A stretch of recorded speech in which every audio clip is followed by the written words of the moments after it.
এসো মদিনার ইসলাম শিখি, কুরআন ও সহিহ সুন্নাহের পথে জীবন গড়াই হোক আমাদের অঙ্গীকার।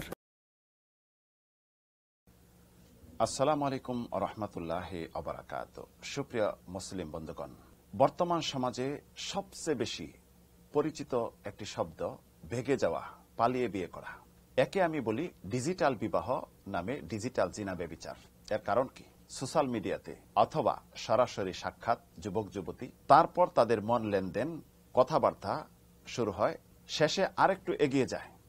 এই পর্যায়ে তারা প্রত্যেকটি অঙ্গ প্রত্যঙ্গের যে জিনা, এটি হয়ে যায়।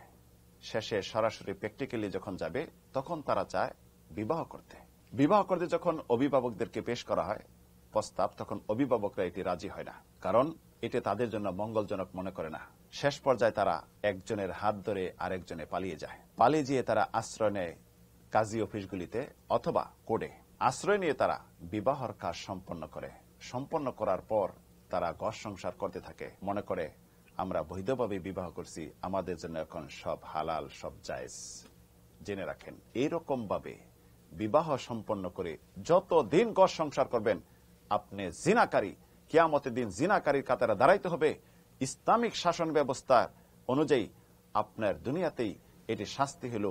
যদি অবিবাহিত হয়ে থাকেন, তাহলে উভয়কেই 100 বেত্রাঘাত মারা, এর মাঝে কোনো সহানুভূতিশীল হওয়া যাবে না। আর বিবাহিত হয়ে থাকলে এই কাজ যদি কেউ করে, তাহলে তাকে পাথর মেরে হত্যা করা। জিনা ব্যভিচার এত জঘন্যতম অপরাধ, যেটি পৃথিবীতে এই শাস্তি নির্ধারণ রয়েছে, এবং মৃত্যুর পরে কবরে শাস্তি।